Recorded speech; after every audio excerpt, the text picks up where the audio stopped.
அனைவருக்கும் என்னுடைய அன்பான வணக்கம். உறவுகளில் நமக்கு இயல்பாகவே அமைந்து விடுகிற உறவு தாய், தந்தை, சகோதரர்கள், இதெல்லாம் நமக்கு இயல்பிலேயே அமைந்து விடுகிற உறவு. வாழ்க்கையில் நாம் தேடிக்கொள்ளுகிற உறவு அப்படின்னு ஒன்று எடுத்தால் கணவன் மனைவி அப்படிங்கிற ஒரு உறவு. இந்த உறவில் காயப்பட்டவர்களும் உண்டு, கௌரவப்பட்டவர்களும் உண்டு, மிக உயர்ந்த ஒரு வாழ்க்கையை பெற்றவர்களும் உண்டு, மிக மிக கீழான வாழ்க்கையை பெற்றவர்களும் உண்டு, துன்பங்களை அனுபவித்தவர்களும் உண்டு, மகிழ்ச்சியை அனுபவித்தவர்களும் உண்டு, எல்லாம் கலந்து அனுபவித்தவங்களும் உண்டு. இதை எதுக்காக சொல்கிறேன் அப்படின்னா, இந்த உறவு என்பது திருமண வாழ்க்கை அப்படிங்கிறதே இன்றைக்கி அவசியமா அப்படிங்கிற மாதிரி பழைய இளம் தலைமுறையோட மனதில் சில கேள்விகள் எழுகின்றன. இன்னொன்று என்னென்னா, அது என்னன்னே தெரியாமையே அதை பற்றி ஒரு பெரிய கனவுலையும் கற்பனையிலையும் ஆஹா ஓஹோன்னு எதிர்பார்த்துட்டு அப்புறம் நிஜமாக அதை வாழ்க்கையில் சந்திக்க போகும்போது இது என்ன, இதுக்காக போய் இவ்வளோ கஷ்டப்பட்டோம் அப்படிங்கிற மாதிரியான வேதனைக்கு உள்ளே போகிறவங்களும் உண்டு. மிக நீண்ட காலம் கணவன் மனைவியாக வாழ்ந்து 80 வயது 90 வயது வரையில் வாழ்ந்த தம்பதிகள், அதுவும் ஒரு பக்கத்தில் ஒரு பெரிய சாதனை. கல்யாணம் ஆகி மறுநாளே நான் விவாகரத்து கேட்குறேன் அப்படின்னு சொல்லிட்டு, என்ன இவ்வளோ மறுநாளே கேட்குறேன், நான் நேற்றுக்கே கேட்குறதா இருந்தேன், நல்லா இருக்காதேங்கிறதுக்காக இன்றைக்கி கேட்குறேன்னு சொல்கிறவங்களும் உண்டு உலகத்தில்.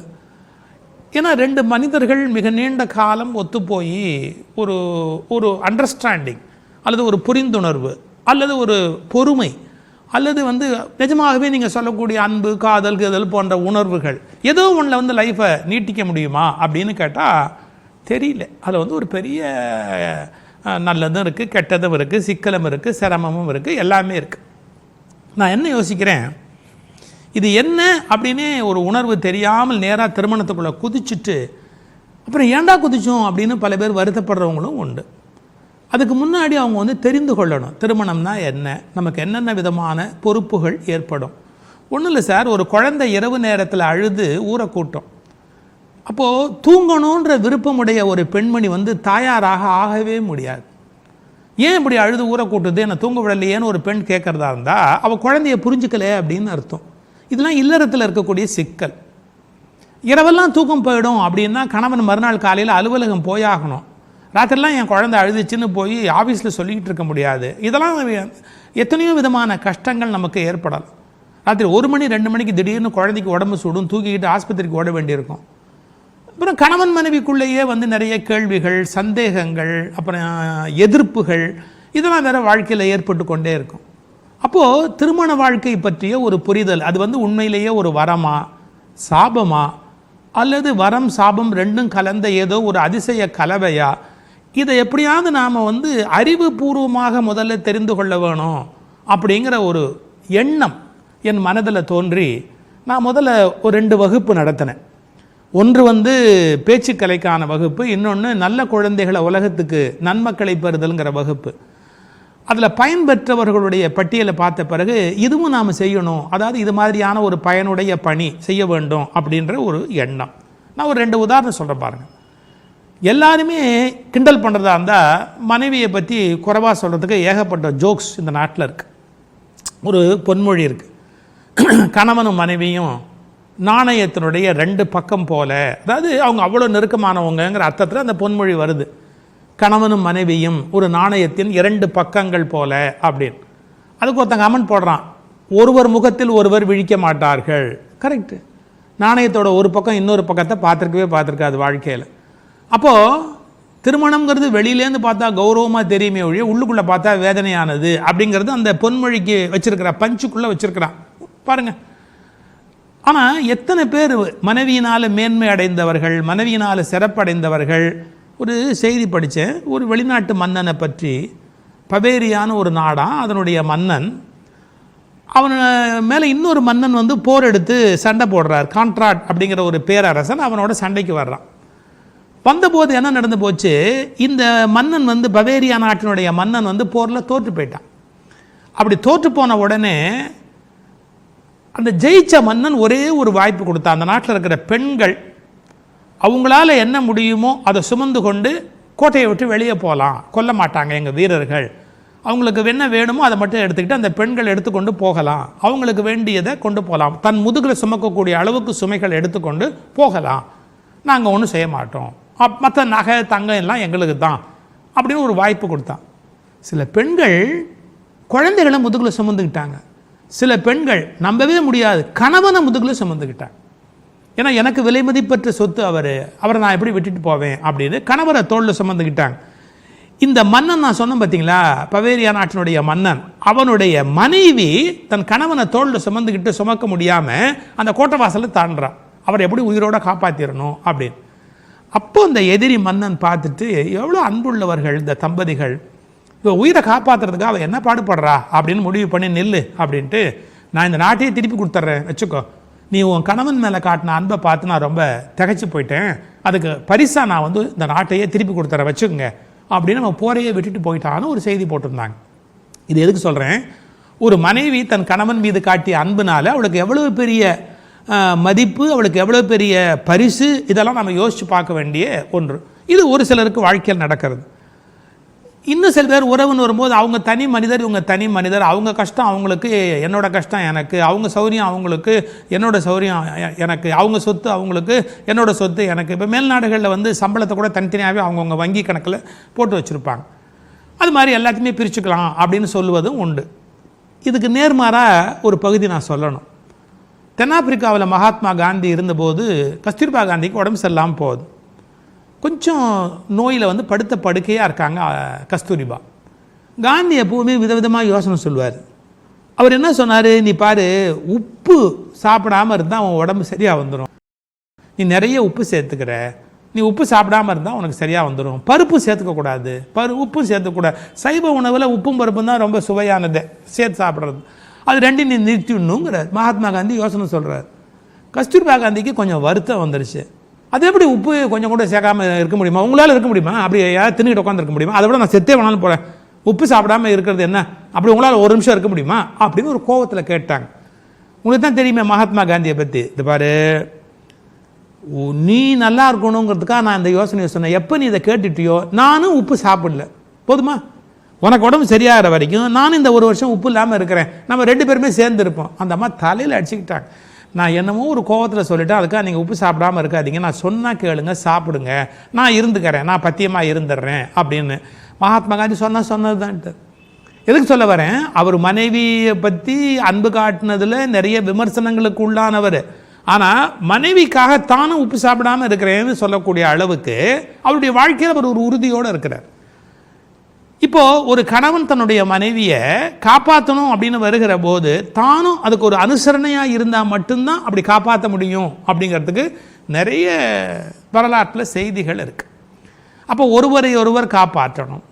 இன்னும் நிறைய விஷயம் இருக்குது. இப்போ திருமணம்ங்கிறது இப்போ என்ன நினைக்கிறாங்க, பத்திரிகை போடுறதை பற்றி யோசிக்கிறாங்க, கச்சேரி வைக்கிறத பற்றி யோசிக்கிறாங்க, சாப்பாடு போடுறதை பற்றி யோசிக்கிறாங்க, ஆனால் எப்படி வாழ்வதுங்கிறத பற்றி மட்டும் யாருமே யோசிக்க மாட்டேங்கிறாங்க. ஒரு ஆண் ஒரு பெண் இணைந்து எவ்வளவு காலம், நீண்ட காலம் சமாதானமாக வாழ முடியும், பெரிய கேள்வி அது.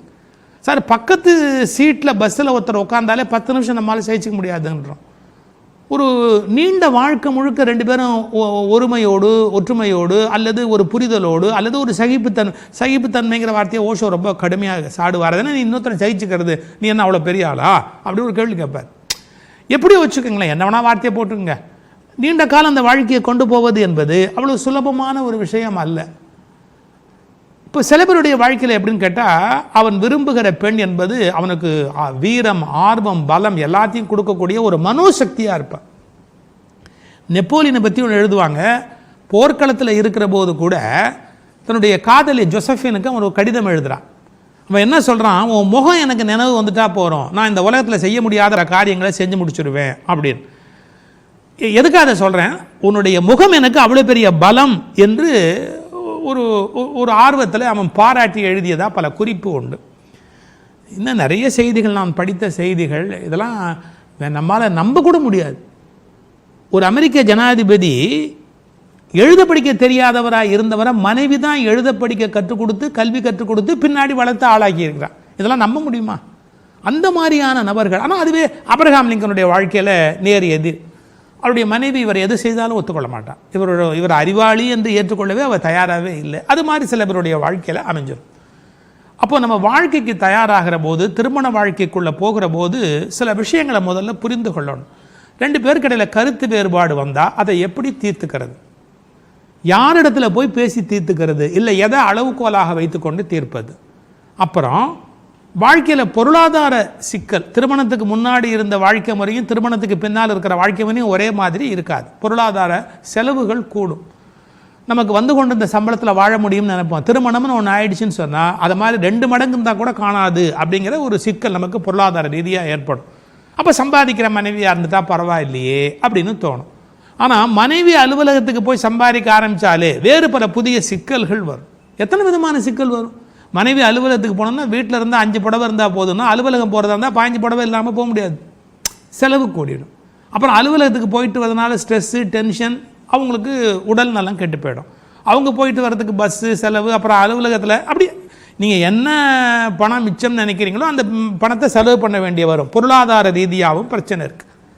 அப்புறம் உளவியல் ரீதியாகவும் இருக்குது. 2 பேரும் வாழ்க்கையை கொண்டு போனால், இப்போ பையனை வந்து பள்ளிக்கூடத்தில் அப்பாவை வந்து பார்க்க சொல்லணும்னா அம்மா என்ன சொல்லுவா, நீங்கள் போய் பார்த்துட்டு வாங்க. ஏன் நீ தான் போய் ஒரு நாள் லீவ் போட்டு போய் பார்த்துட்டு வாங்க, நானே எப்படி போக முடியும், நீ போயிட்டு வாயேன். எத்தனையோ டிஸ்கஷனுக்கெல்லாம் இடம் இருக்குது. அப்போ திருமண வாழ்க்கை அப்படிங்கிறத தொடங்கிட்டா அதன் பிறகு சந்திக்க போகிற பிரச்சனைகள் 1 அல்ல 2 அல்ல 3 அல்ல, அது ஒரு பக்கம் போயிட்டே இருக்கும். சில நன்மைகள் உண்டு, சில தீமைகள் உண்டு, சில கஷ்டங்கள் உண்டு, சில மகிழ்ச்சியும் உண்டு. அப்போ அது என்ன அப்படிங்கிறத பற்றி ஒரு அறிவார்ந்த பார்வை நமக்கு இருந்தால் நல்லா இருக்குமோ அப்படின்னு யோசித்தேன். நான் இந்த பயிலரங்கத்தை எப்படி நடத்துகிறதா திட்டமிட்டிருக்கேன்னு கேட்டால், என்னோட உளவியல் நிபுணர், அப்புறம் மருத்துவர், ஏதாவது சில விஷயங்கள் மருத்துவர்கள் மட்டுமே விளக்கி சொல்லக்கூடிய சில விஷயங்கள் இருக்குது. மருத்துவர், உளவியல் ஆலோசகர், அப்புறம் பொருளாதார நிபுணர். ஏன்னா குடும்பம்னு வந்துட்டு அப்புறம் பொருளாதார சிக்கல் வரும்ல, அதை எப்படி கொண்டு செலுத்துறது அப்படிங்கிற ஒரு யோசனை. அப்புறம் சிறந்த முறையில் நீண்ட காலம் இல்லறத்தில் வாழ்ந்து வெற்றி பெற்ற நபர்கள், அவங்க தாங்கள் எப்படி தன்னுடைய வாழ்வை அப்படி ஈடுபடுத்தி வெற்றி பெற முடிந்தது அப்படிங்கிறதுக்காக சொல்லுகிற ஆலோசனைகள், இப்படி எல்லாத்தையும் கலந்து ஒரு பயன்படக்கூடிய வகுப்பாக வழங்க வேண்டும் அப்படின்னு நாங்கள் முடிவு பண்ணியிருக்கிறோம். அந்த வகுப்பில் கலந்துக்கலான்னு நினைக்கிறவங்க இதுக்கு கீழே டிஸ்கிரிப்ஷன் பாக்ஸில் ஒரு மெயில் ஐடி இருக்குது. அந்த மெயில் ஐடியோடு நீங்கள் தொடர்பு கொள்ளலாம். தொலைபேசி எண்களும் இருக்குது, அதோடு நீங்கள் தொடர்பு கொள்ளலாம். நாங்கள் அந்த புதிய வகுப்பை வந்து தொடங்க இருக்கிறோம். திருமணம் செய்யலான்ற எண்ணத்தில் இருக்கிறவங்களுக்கும் பயன்படும், சமீப காலத்தில் திருமணம் ஆனவங்களுக்கும் அது பயன்படும், திருமணமாகி சில சிக்கல்களுக்குள்ளே இருக்கிறவங்களுக்கும் அந்த வகுப்பு கண்டிப்பாக பயன்படும்.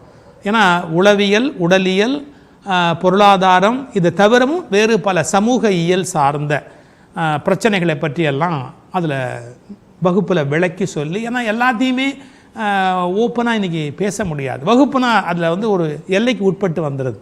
அப்போ சில மருத்துவ ரீதியான விளக்கங்களை கூட சொல்லுவதற்கு வாய்ப்பு இருக்கிறது. அப்படி ஒரு வகுப்பு நடத்தலான்ற எண்ணத்தில் இருக்கிறோம். விருப்பம் உள்ளவர்கள் அதில் இணையலாம். இதுக்கு கீழே இருக்க டிஸ்கிரிப்ஷன் பாக்ஸில் போய் பார்க்கலாம். இன்னும் நல்ல பணிகள் செய்வதற்குரிய பலத்தையும் நலத்தையும் நம்முடைய நேயர்களுடைய அன்பும் ஆதரவும் வழக்கம் போல் எங்களுக்கு தர வேண்டும் என்று அன்போடு கேட்டுக்கொள்கிறேன்.